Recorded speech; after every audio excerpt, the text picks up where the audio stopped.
Okay, let's start with the Pledge of Allegiance. I pledge allegiance to the flag of the United States of America and to the republic for which it stands, one nation, under God, indivisible, with liberty and justice for all. Okay.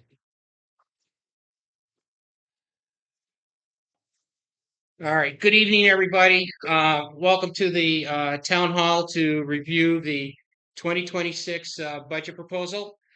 Before we start and turn it over to Dave, I just have to make a few announcements.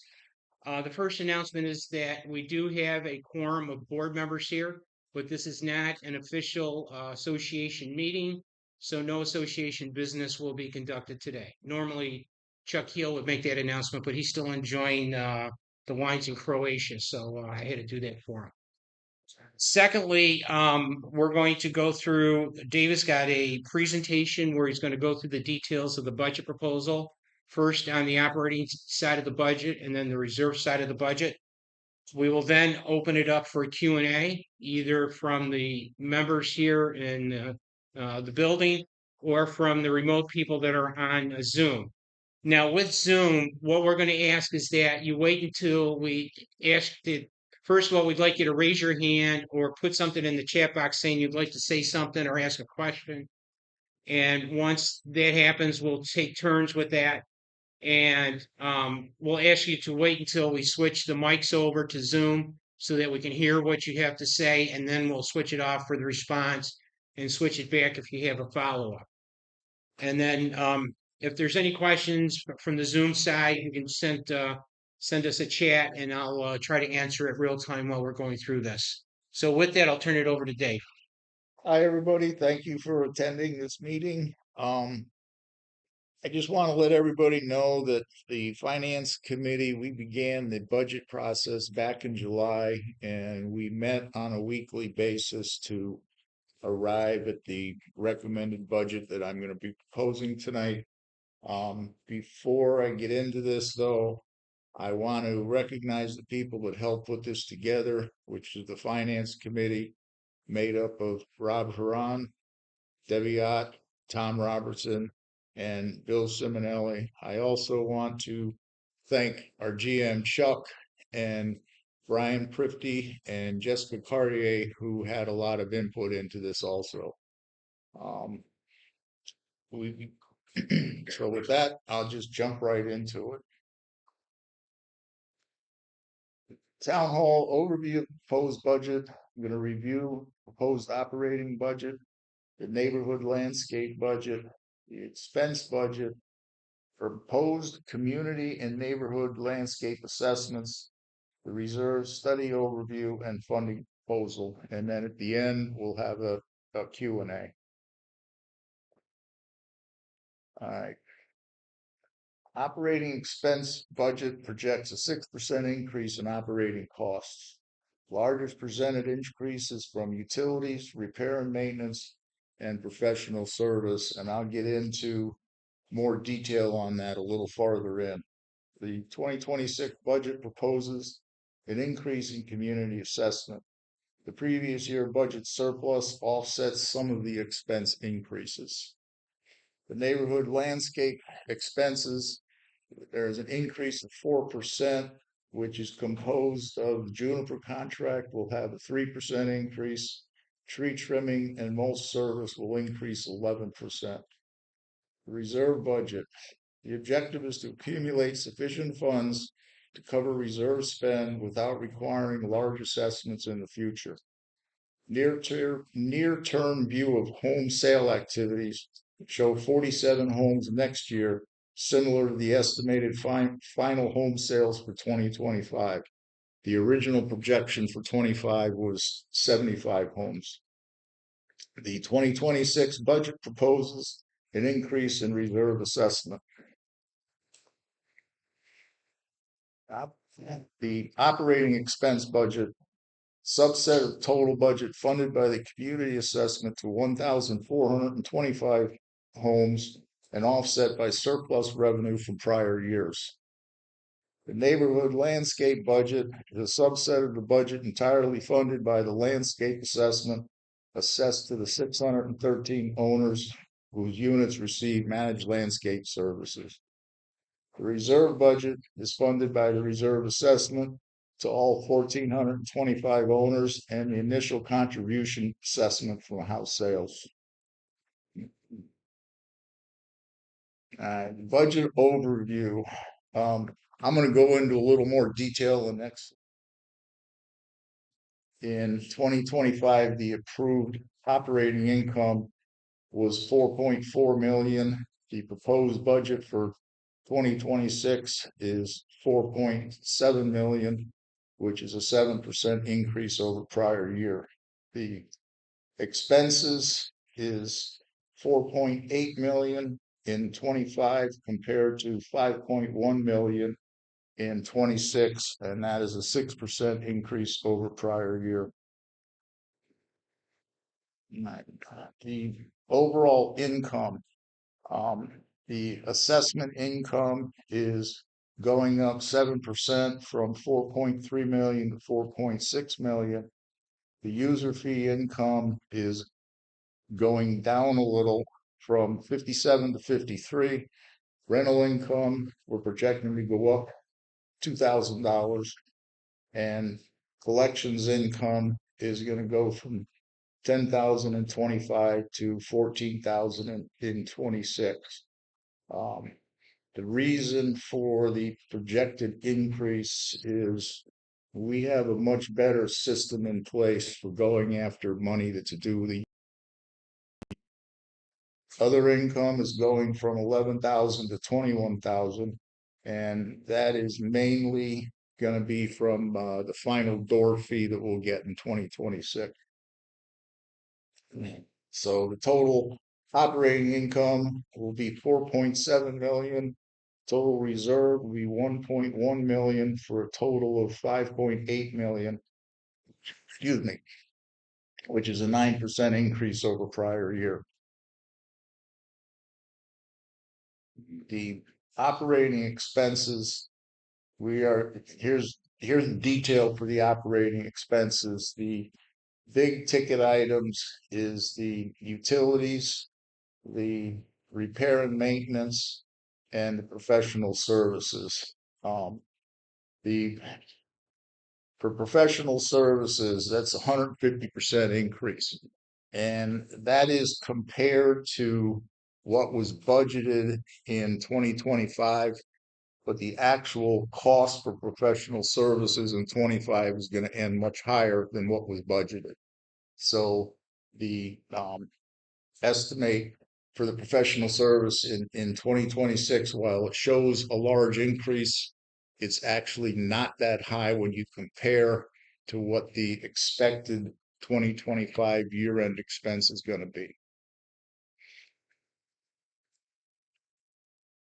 Operating expense commentary, utilities increases driven by increase in water, electricity, and homeowner internet. Repair and maintenance, the community is aging and more things need to be repaired. Lake aeration repair and maintenance is doubling in cost, and a lot of that is driven by the fact that the previous vendor we had really wasn't doing everything they were supposed to do, so we're kind of paying for it now. And the other thing is the frequency of electrical repairs has been increasing over time. More things are breaking and require additional maintenance. Professional service, litigation is driving 58% of the total increase. There's an increase in legal fees, legal services, and an increase for other professional services. The Wi-Fi costs will be offset by the last Blue Stream fiber door fee, but because of the way it's put in the books, it's looked like we're paying more for the professional service, even though we'll get that money back through miscellaneous income. Neighborhood landscape proposal. There's 5 components that make this up. The base landscape service, which is the regular landscaping service for 613 homes. estimated irrigation repair costs based on past activity with contract rates, tree trimming by a third-party contractor, and that is based on actual 2025 costs, and mulch service by third-party contractor, and that's based on an estimated 2025 cost. And then we have contingency for irrigation, excuse me, contingency for irrigation for any additional irrigation expenses that we run into. So the community assessment calculation, the total operating expense of 5.1 million minus the neighborhood landscape expense minus the other income that's not part of the assessed income, and then the carryover of the 2025 budget comes out to 3.6 million, which turns out to be a net annual expense per unit of $2,580 per year.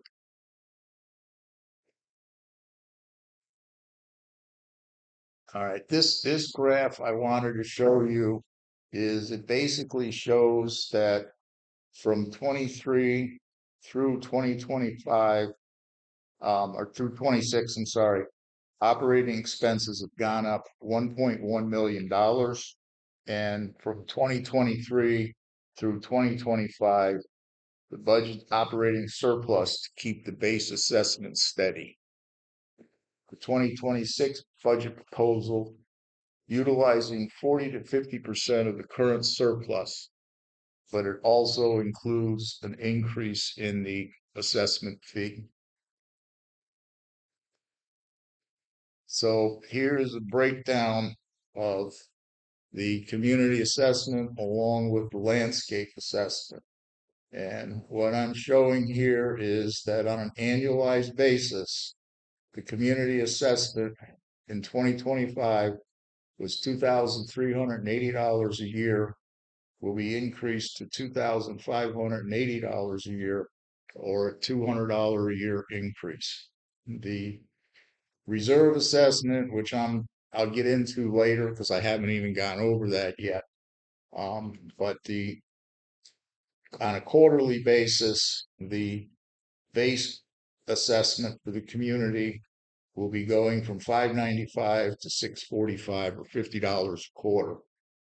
And the landscape assessment will be going from $4,254 to $4,720, which is an 11% increase, but on a quarterly basis, it's only a $16.33 increase. Excuse me a second. Could I ask everybody on Zoom to make sure that your mics are on mute because you keep cutting off the feed to the other Zoom users to see the charts. Thank you. Whoops. No problem. All right, on to the reserve budget. This reserve budget proposal is based on these priorities, cover unexpected repair expenses and emergencies. These are the unknowns that must be dealt with on a timely basis to eliminate any potential injury to Sandoval residents and/or liabilities to the association. The maintenance or replacement of the common amenities and physical structures that are not maintained on a yearly basis. These expenditures are primarily detailed in the reserve study conducted by the association every 2 or 3 years to have a long-term plan in place with year-to-year adjustments. The last reserve study was done in 2024, and the next reserve study is scheduled for 2027, which will be at 3 years.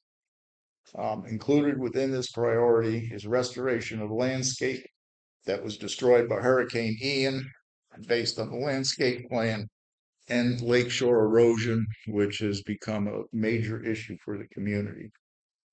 Additions to the common amenities and infrastructure of Sandoval based on the discretion of the board of directors.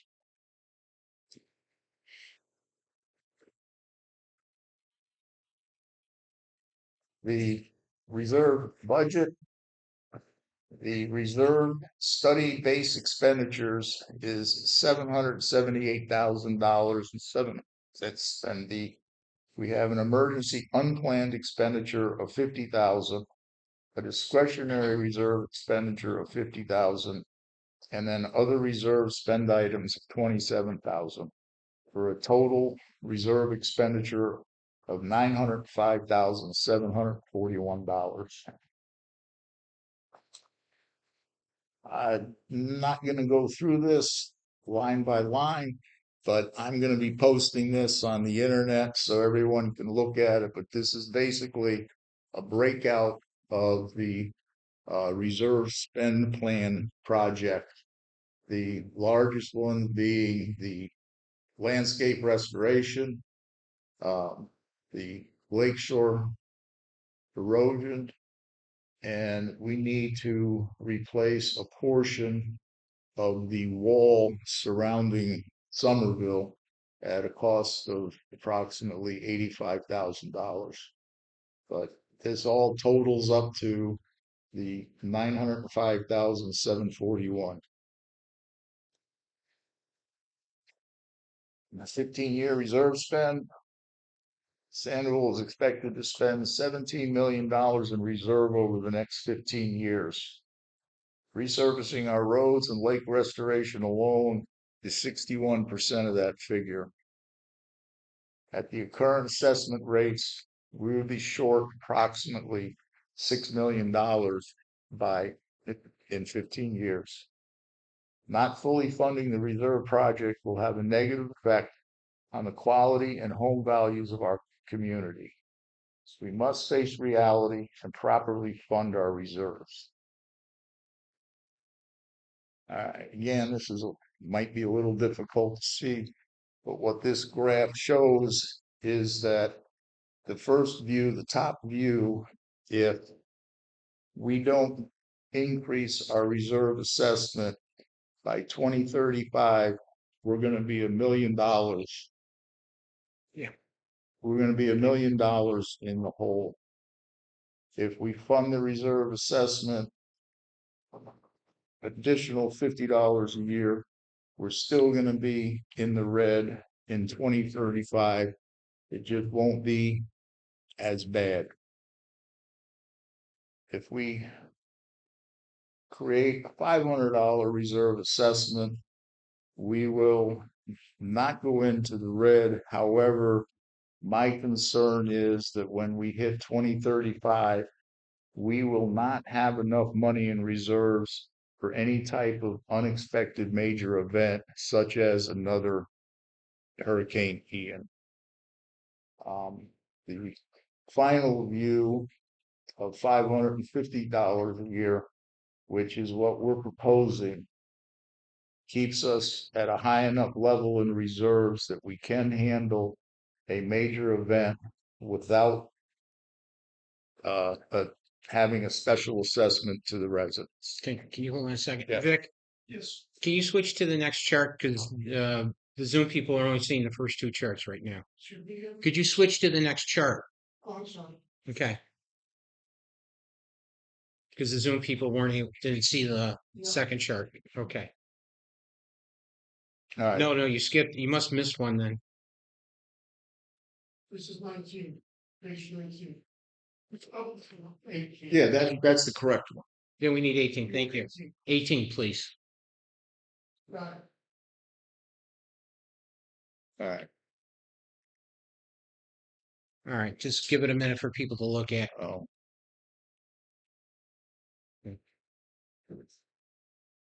Okay. All right. All right. So this chart is just a graph, is just another way of displaying those previous four views that shows the effects of making no change to the proposed reserve assessment. I'm having trouble seeing the colors, but the second line is with a $50 increase. The third line is with an increase of 150, and the bottom line is an increase of 550. And you can see that by the year 2035, that we're in the red. I'm sorry, I reversed everything. The top line is $550 increase. The second line is a $500 increase. Third is 450, and the bottom line is no change in income. And you can see it by 2035, we're in the red and will stay in the red for a number of years without a higher increase. The top lines show that we don't go into the red, but the $500 increase doesn't provide us with the protection for a major unexpected expense. So again, bringing up this assessment proposal, the reserve assessment, we currently pay $350 a year. The recommendation is that we increase it to $550 a year, which comes out to a $50 a quarter increase. And looking at the total assessment for both base, community, and neighborhood landscape, we are looking at an 11% overall increase for bulk and a 15% increase for the rest of the community for both base assessment and reserve assessment. So the next steps for the budget is you should be receiving a mailing soon that will give you the opportunity to review all this in more detail and ask any questions that you may have prior to the board meeting on October 30th, where the board will discuss the final proposal and make any revisions that are necessary, and we'll vote on the 2026 budget. And now opening up for any kind of questions, I will go back to the beginning of the slide so that if you want to address any specific slide, we can go to that one. But I'm open for questions. So raise your hand and I'll bring the mic up. You might have to go to the back slide. Pardon? You might have to go back to the slide. In terms of Hayden Lane, Yes. That's how much, where are we at in terms of Surfside store taking a part of that? that. Let me address it. He's been working on it. Okay, so Beth Ann, to answer your question, what we have found is that there was a amendment to the PDP from about 2004, where the Surfside shops have an obligation to bear half the cost associated with maintenance and repair of Hayden Lane. So we're in discussions with them right now to make sure, because previous boards have not invoked that clause for any cost compensation. So we're working with them right now to secure a cost sharing agreement. And then the next step is to work with the city on the next phase of hoping to transfer it to the city for a final resolution. One thing that So, excuse me a second. So if you're going to ask, so buried within the phase one cost for street repair, if you look on the reserve study, Hayden Lane was broken out as a separate line item. And based on estimated cost in 2000, what year are the roads done? I think that was 27. Based on estimated cost for 2027, the reserve study estimates approximately $118,000 to repave Hayden Lane. So that city takes it over? No. That figure that said if the city takes it over in 2026. So what we're doing is, which are you working from? So I can see. I'm looking at the reserve, what we have budgeted for 2026, assuming everything goes as planned, is we have $70,000 in the reserve for next year to have it repaid. Okay, so Yes. that's assuming that. That's assuming that we're able to finalize an agreement with city council in a public meeting. So if they not take it over, I know an estimate. like- So if they don't take it over in 27, we're gonna have to spend 117 to repave the whole road and then go after Surfside to add. Yes. Yeah, okay. Is it budget related or Hayden related? No, it's budget related, Okay. but Hayden is budget related. Yes. Yeah.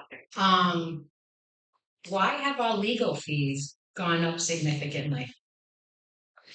All right, so let me answer that too. So, a couple reasons. One is we've seen an increase. Sorry, we've seen an increase in items that required legal assistance. And one of the biggest line items right now is the litigation we're involved with for Bellingham Lane, the pad split property.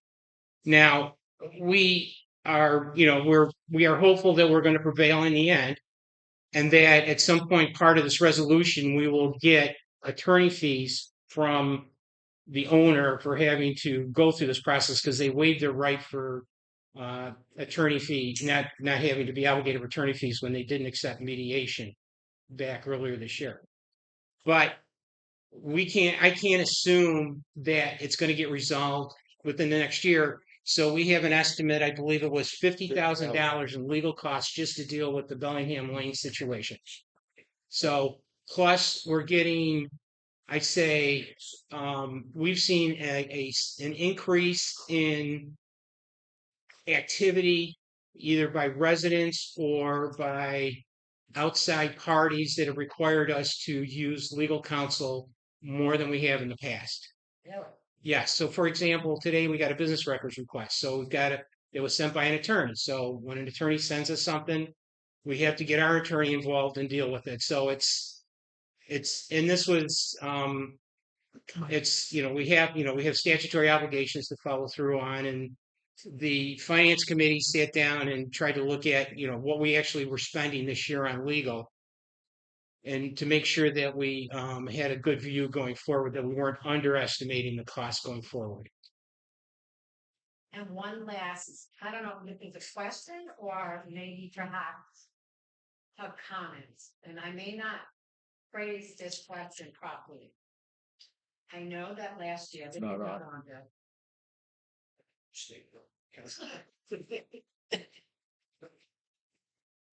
I know that last year there was some discussion about increasing the amount that it costs for somebody to come into the community. Right. Was it $1,000 difference or was it?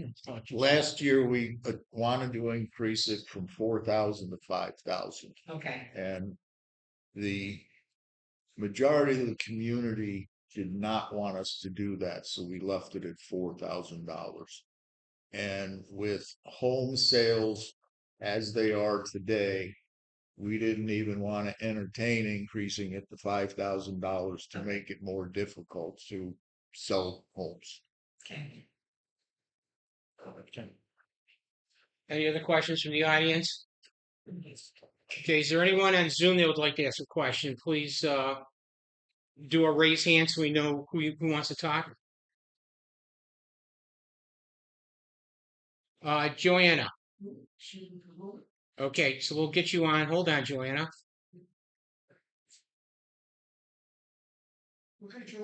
You're ready. Go ahead, Joanna. All right, thank you. Good evening.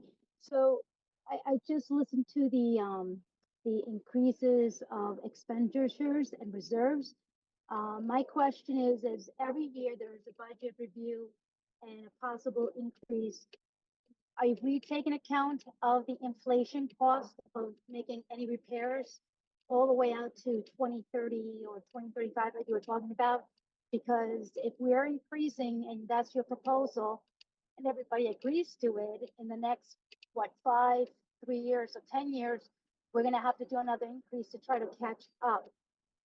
So are you accounting for that in your calculations? When we answer, Vic, Right. go ahead. Yes, we are. When the reserve study was put into place, they built in an inflation factor. So based on the year of the expense determined how much it was gonna cost.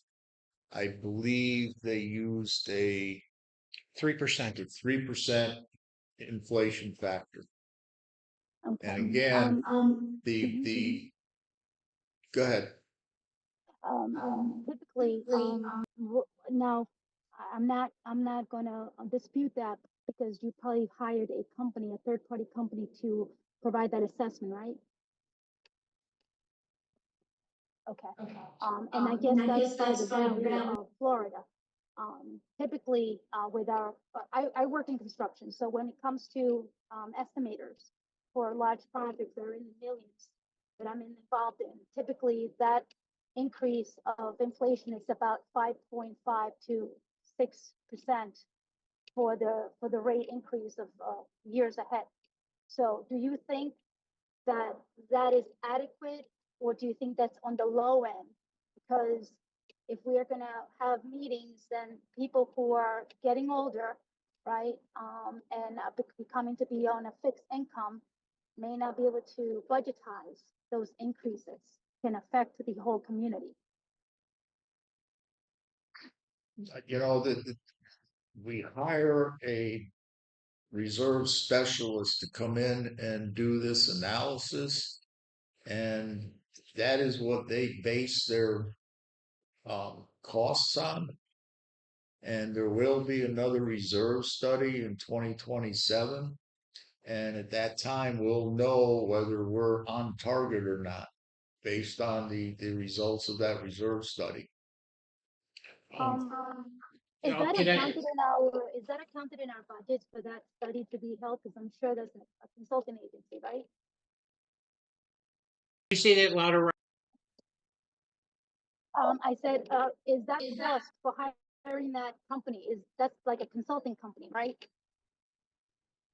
The company is Okay, called Reserve Advisors, and a copy of their report and the detailed spreadsheet that goes into this calculations is available on Live Sandoval if you wanted to look at it, and we'd be more than happy to sit down and go over it with you. just an observation. Just wanted to know from some things that I'm aware of. Just wanted to ask. So that percent is 3.3. You said right now, right? So I don't know if anyone. How often have we got that in the past? Have they been accurate, or has it always been? We're always on the catch up type of a thing, right? So I don't know what's the history on that. I'm fairly new to the community. So what's the history of having these companies provide us with an assessment? Are we always playing catch up, or have we kind of sometimes been right on what we're supposed to be? We're trying to stay ahead of it. And that's why the proposal is for a $200 a year increase in the reserve assessment to offset any sudden surprises that may come up.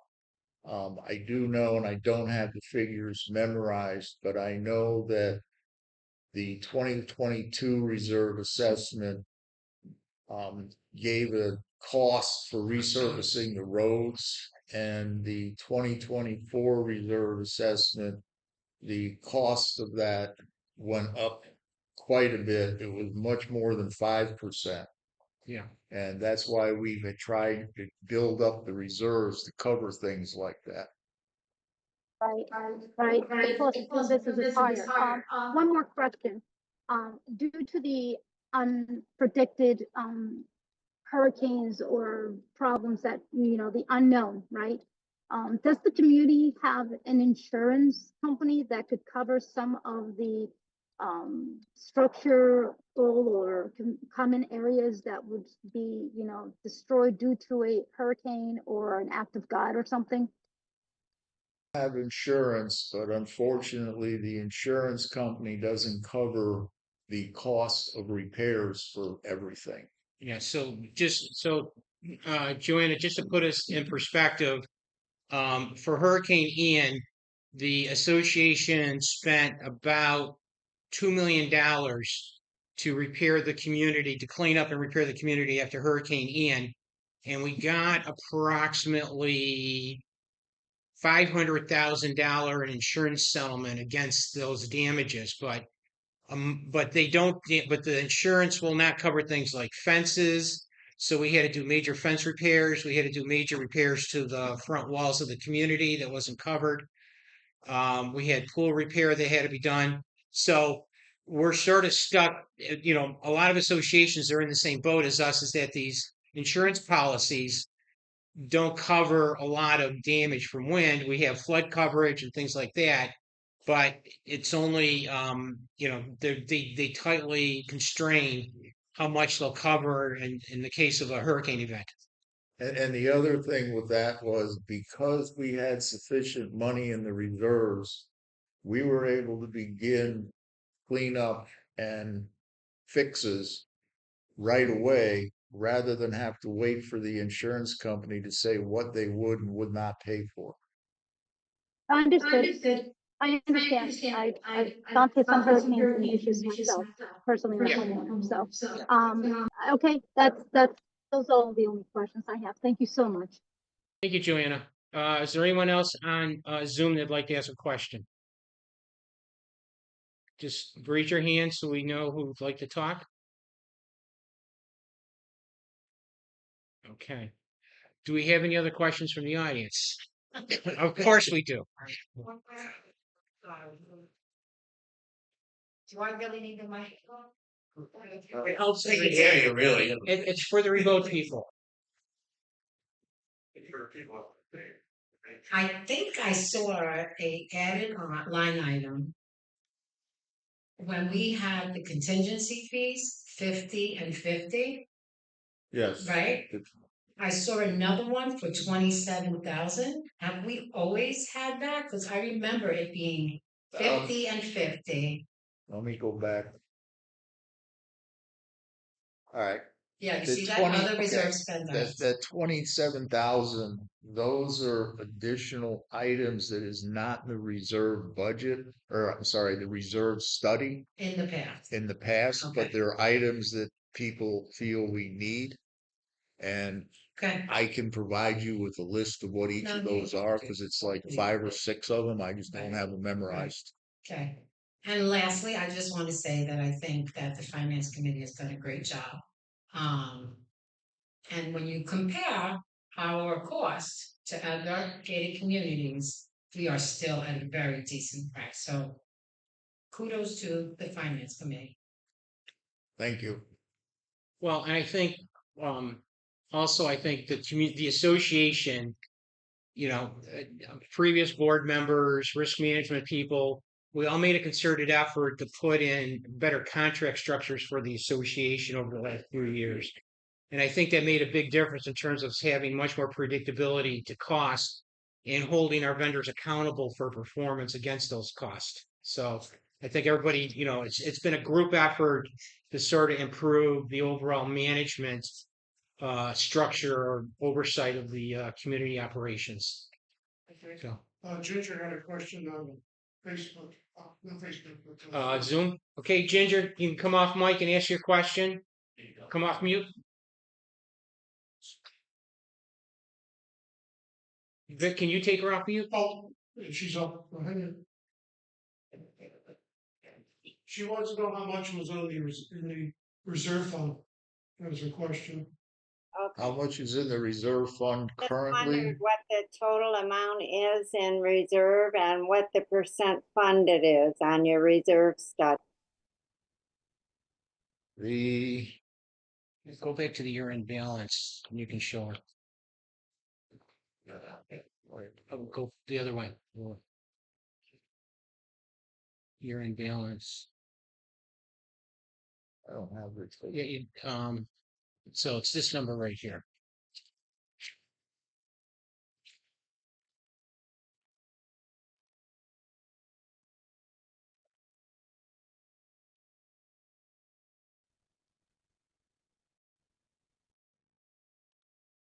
It's year-end balance right there. Oh.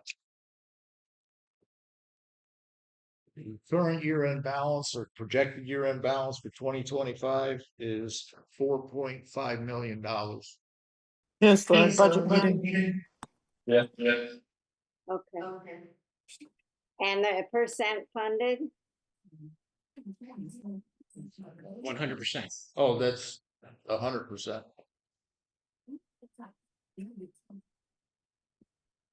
Really? Do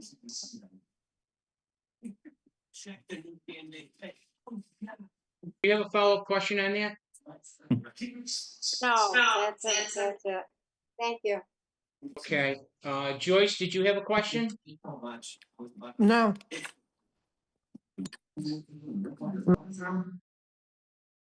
Okay. All right, do we have any other questions from the audience? Yeah, oh, can you put the mic there, please? He's got it.